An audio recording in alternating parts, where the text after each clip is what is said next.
Rebonjour encore à nouveau, article 35, l'émission de TV Bruit, donc dans le cadre des universités d'été, des mouvements sociaux et citoyens.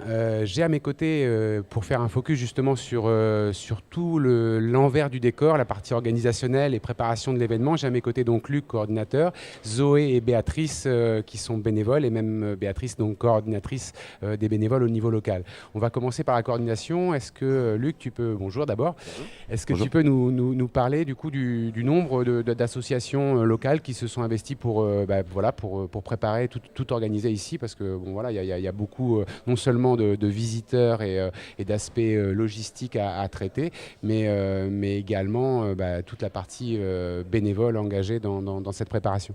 Tout à fait. Alors, c'est difficile d'estimer en fait le nombre d'associations locales, un chiffre exact en fait qui se seraient impliquées parce qu'il y a eu plein de gens qui appartiennent parfois à diverses associations qui sont impliquées.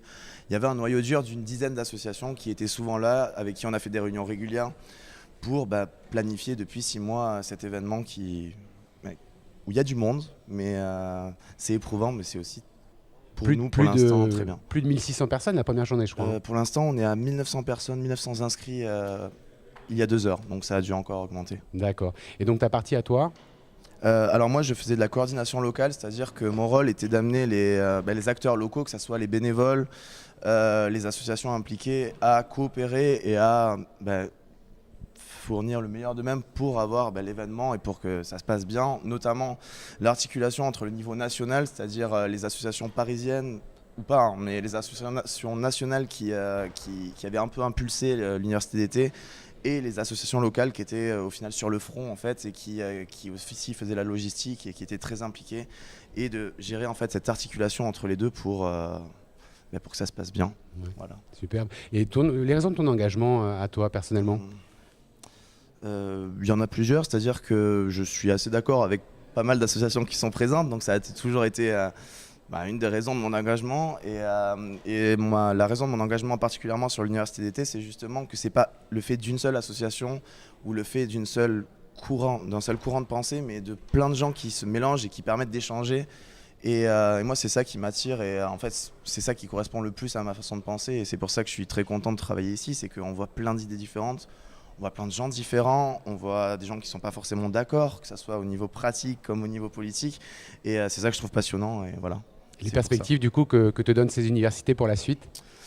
Je trouve que c'est encourageant. Bon, on n'est qu'à la moitié, donc on ne va pas s'avancer, mais je trouve que c'est déjà encourageant. C'est la première fois qu'il y a autant d'associations qui coopèrent pour faire quelque chose, notamment au niveau des universités d'été. Et je pense que c'est une bonne chose pour l'avenir. C'est ça, c'est plus de 200 organisations. Il y a plus de 200 organisations qui coopèrent.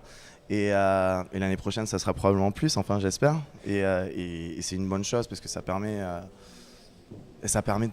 de fixer sur le long terme en fait une coopération qui parfois peut manquer un peu au milieu associatif, et d'avoir des bases, des liens, que ce soit humain, que ce soit au niveau institutionnel, parce que les organisations ont dû coopérer ensemble Oui.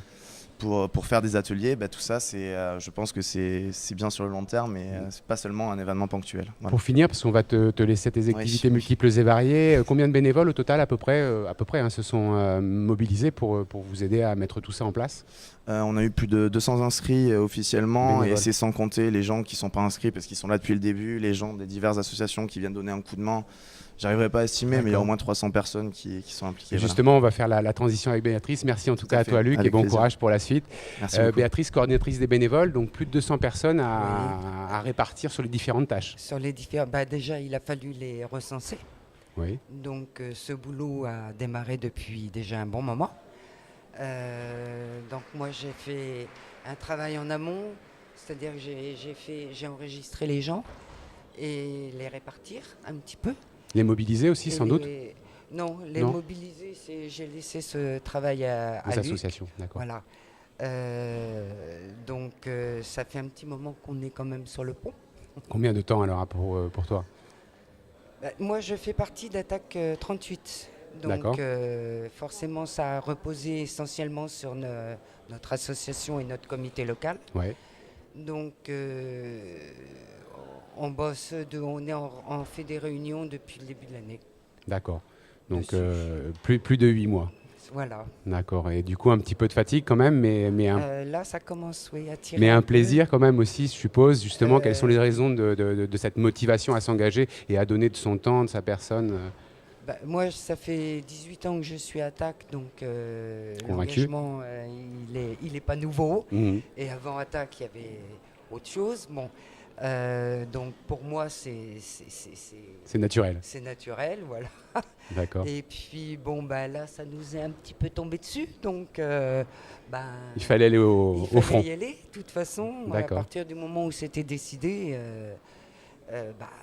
voilà. Puis ça fait partie de l'engagement et je trouve quand même que c'est très, très lourd. Et Zoé, de ton côté, quelle fonction et quelle vision ça t'a donné justement cet engagement bénévole dans un tel événement et d'une telle envergure? Moi, je connaissais l'université, mais du côté, je viens en inscrit et je viens assister aux ateliers. Oui. Et là, cette année, j'avais envie de changer un peu et de voir le côté bénévole et aller au-delà de l'engagement militant. On se rend compte du travail en amont qui est énorme pour accueillir toutes ces personnes, tous les bénévoles, toutes les petites choses, parce que c'est pas que des ateliers, c'est aussi des événements le soir, c'est aussi du théâtre. Enfin, c'est surtout Grenoble, c'est aussi en dehors du campus. Mais ça donne une vision globale en fait de toute la machine qu'il y a derrière. Et de la très bonne ambiance qui se passe aussi quand même au sein de l'équipe bénévole. D'accord. Et de l'accueil qu'il y a, quoi. Donc du plaisir, mais peut-être un petit peu de frustration, parce que je suppose que la plupart des bénévoles, finalement, vous n'avez pas le temps à consacrer au forum, aux ateliers, aux modules, quoi. Si, quand même. En fait, il y a Un roulement. Quand on s'inscrit, on peut choisir un nombre de créneaux. Oui. Voilà, D'accord. combien de créneaux on va s'investir en tant que bénévole.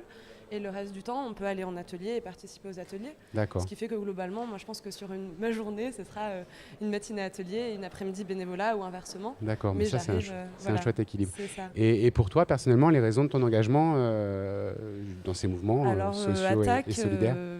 à la base, moi je suis plutôt militante écologiste et féministe. Et en fait, l'avantage d'ATTAC, c'est que ça regroupe... Enfin, il y a une convergence des luttes en fait, au sein d'ATTAC qui est assez incroyable.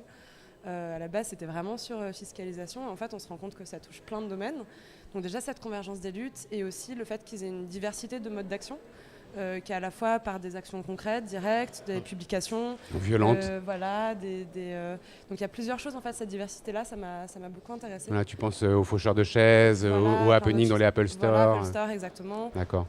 Il y a toutes les campagnes là, qui vont avoir lieu sur BNP, Société Générale. Quand tu dis toutes les campagnes, alors tu peux nous en dire un petit peu plus Sur les campagnes, il va y avoir à partir du 15 septembre. Oui. Il y a Le 8 il y a le 8 septembre. aussi septembre, ça commence. Ça commence, ouais. Voilà, donc il y a plusieurs campagnes qui vont être lancées contre BNP, Société Générale, HSBC, Contre les paradis fiscaux. voilà, contre les paradis fiscaux et l'évasion fiscale. Et, Donc un certain nombre de perspectives de lutte et de militantisme pour les mois à venir.